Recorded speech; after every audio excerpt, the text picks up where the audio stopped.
construction skills development, local content and modern technology in housing development in Nigeria. And to moderate this panel session is no other but a former civil society co-chair on budget, former executive director, Jalad Media. He is an experienced administrator, a media professional with over 20 years experience across 12 states, policy analyst, budget expert, and governance facilitator. He is also the director of the event, KADIHE International Housing Exhibition 1.0, KADIHE. Please, very distinguished ladies and gentlemen, if your hands are not so busy, can we put our hands together for Mr. Joshua James, MPSD. Good morning to you, sir. Good morning, you're welcome. And then I'll hand over to him to take on from here as he introduces his panelists. Good morning once again.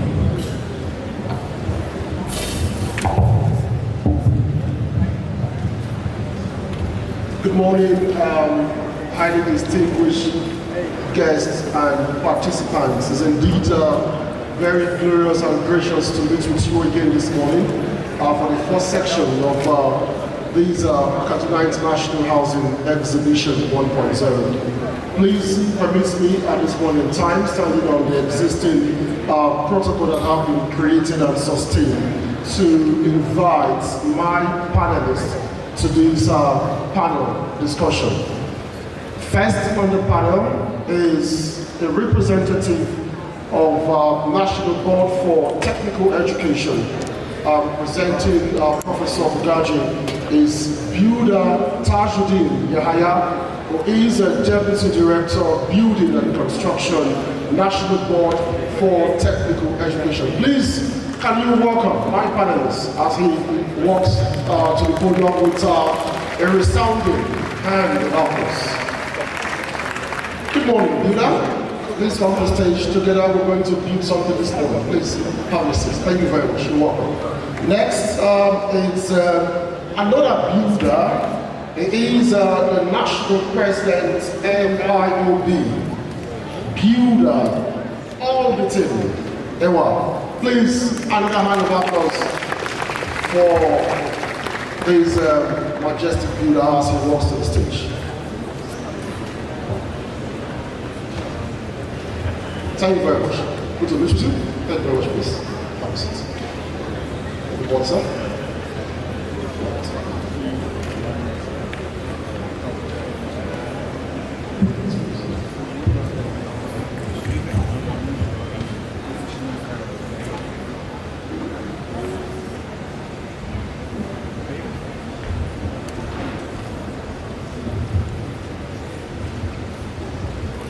It's nice to have you to join me this morning, and I'm pleased to have both of you.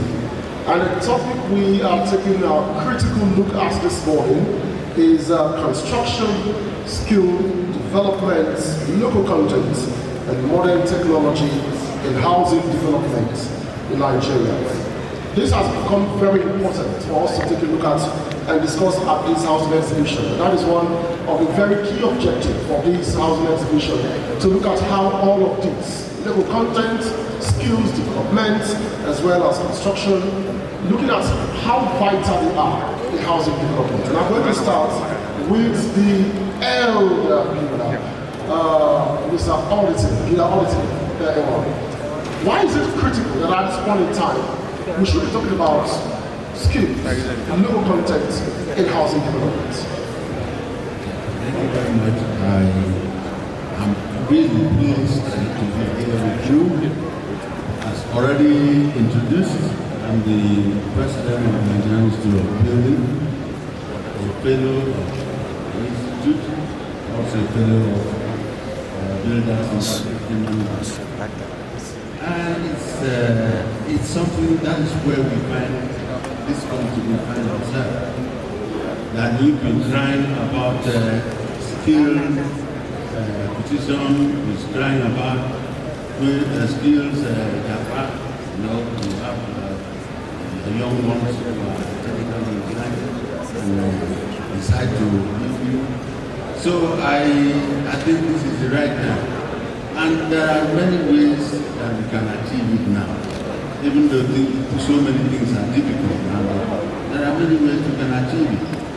We have to set some centers, training centers. Like yesterday we heard from even the minister about what the government is trying to do on this video, having about 3 centers in this country, Abuja, Lagos, and Enugu. But I think we have to go a little bit more than that. Government have been trying a lot to make sure we have the skill. I tell you one of them, why we still continue to say we don't have enough skills now. So many centers that engaged our young ones, government funded, assisting them, even at the end trying to empower them. You end up seeing that they were not actually ready to be artisans.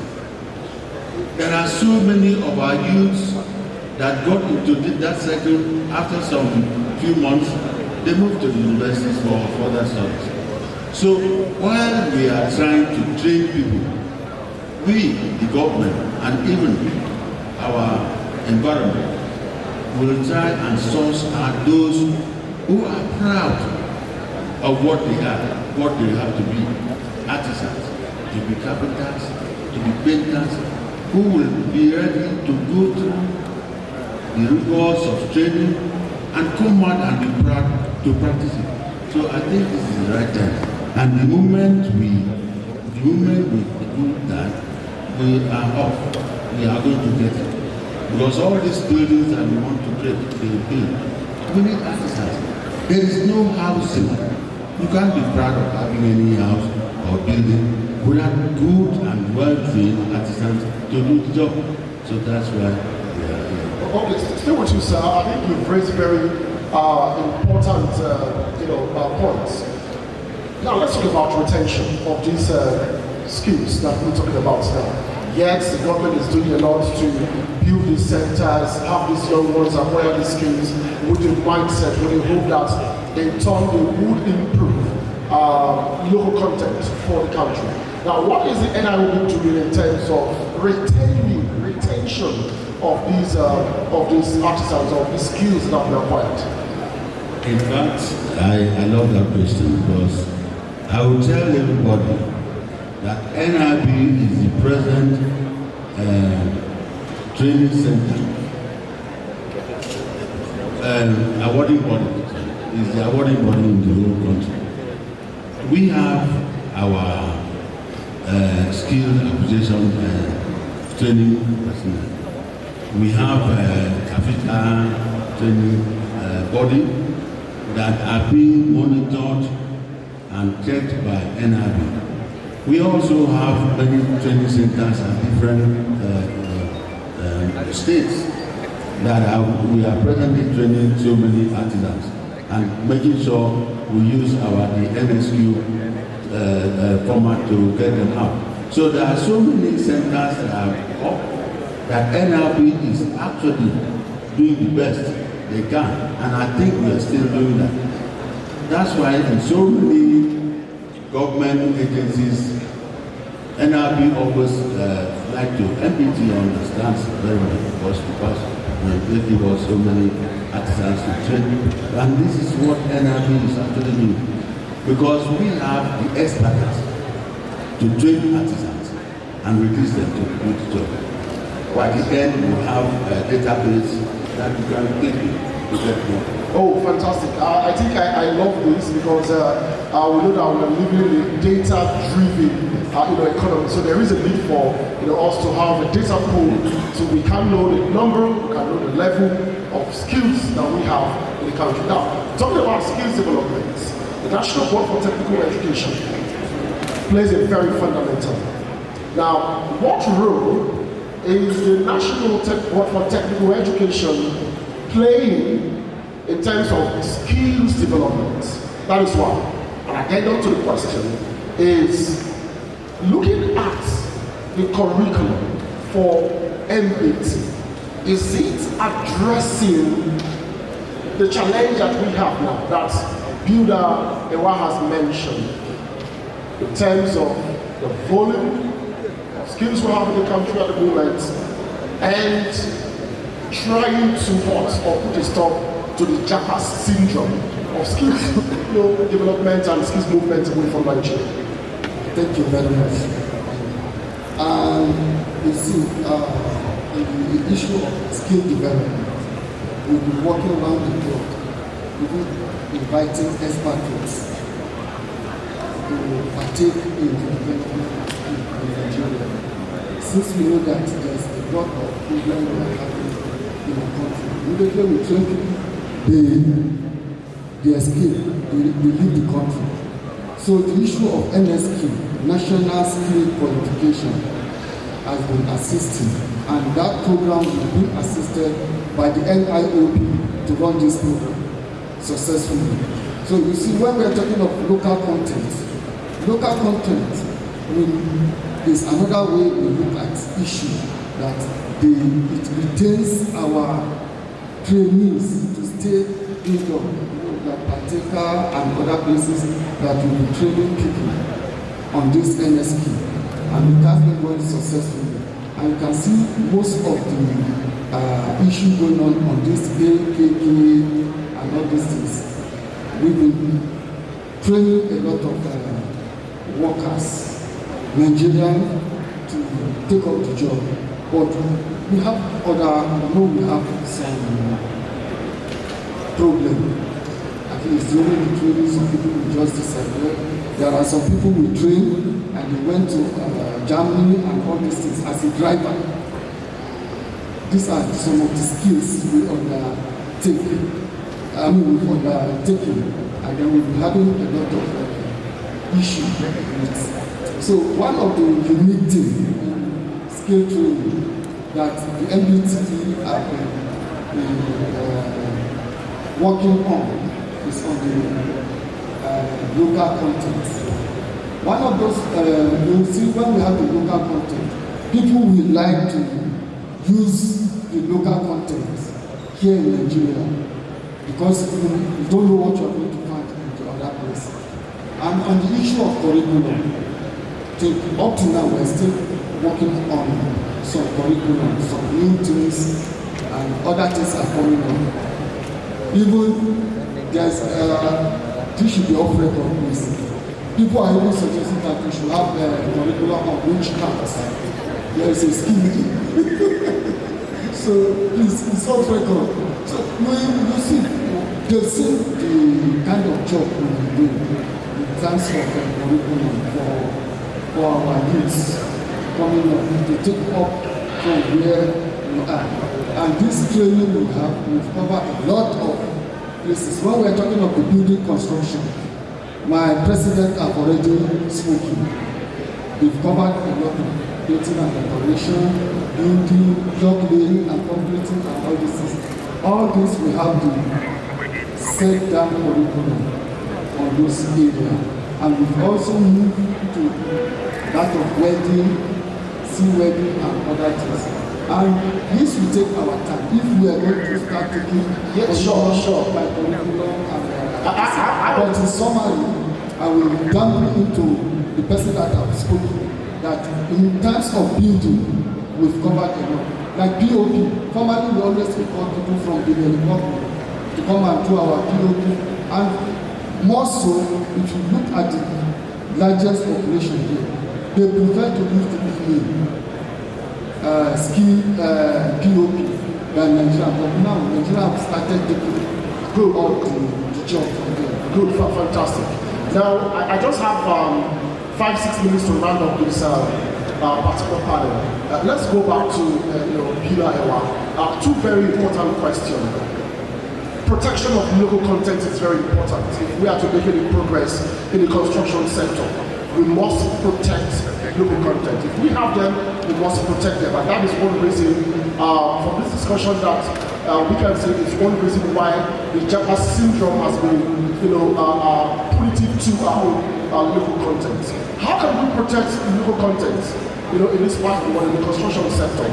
And how can we enhance more skill acquisition to meet the demand of construction in Nigeria. Can you do that in 2-3 minutes, please? Yes, thank you very much. The government and other sector will have to come in here, because to encourage the local content, to encourage our people to really be involved and appreciate what they are doing is very important. That's why I said earlier that the challenge we are having of engaging so many people who only felt like collecting the stipends to give to them, to be trained, only to leave later. But now you let people by giving them some stipends, by encouraging them that for them to stay put, they will be able to live NIOB. The encouragement we were giving to outsiders before will not be there again, because thank God for what NIOB and some other agencies have done, that most of our artisans now are really trained. Most of them are enough, so that most our people are even embracing our own people, because they now see that they can perfect in most of these systems. So I am thinking the moment we encourage both government and the local tourism will be started. All right. Lastly, let's come back to the Tajri. That's the last question for this. And this is looking at how do we, what are the barriers hindering the widespread of the adoption of modern technology in this part of the world, and how can these challenges be overcome? Can you do that in 2 minutes, please? Okay, thank you very much. You know already the culture of this country has been on importation. We have our local content, like my president and already said. Now you can see we are now producing cement in Nigeria, and normally we use what we call mud, this block. This mud has been assisting, but now everybody have changed to the cement industry. For some years back, we've been importing cement to this country. And in any building you can go to in Nigeria, 80% of the building is always we use cement. Any building you can go to. So with the income of producing cement in our country, which takes almost 70% of the cement produced in Nigeria is locally sourced from Dangote, Wa, and others. Most of their production are locally produced. So, unlike before that, most of what we get 100% from outside. Now locally we have more than 70% here in Nigeria. So which creates more job opportunity for our teenage youths. Are you getting what I'm saying? Yeah. So this creates more job, and as time goes by, I think we will get to like 95%. All production locally will be from Nigeria. Just 1 minute. There is one advice I would want to give to this body and by way of to the government.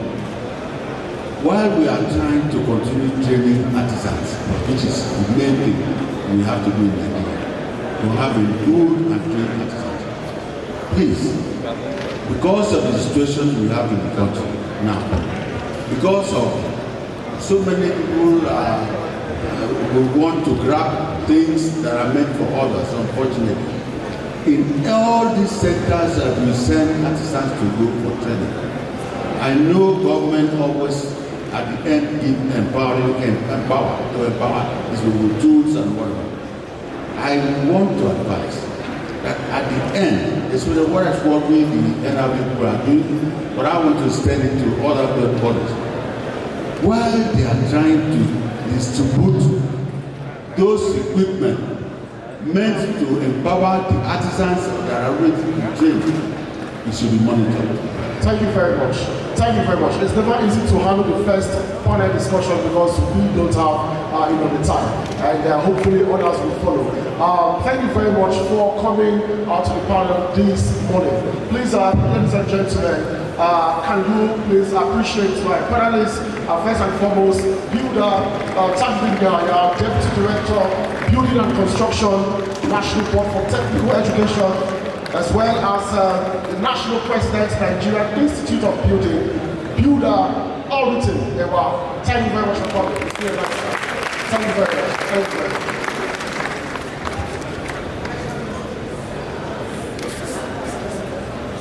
Sorry. Thank you very much for that brief and a very good presentation. We have other important guests here who equally, they've been with us and they're trying to catch up with their flight and other schedules as well. So I will be introducing them, but we have questions for you. Yes, so the questions will come immediately after this particular introduction. So please, you can take this. We appreciate you. Please, let's put our hands together for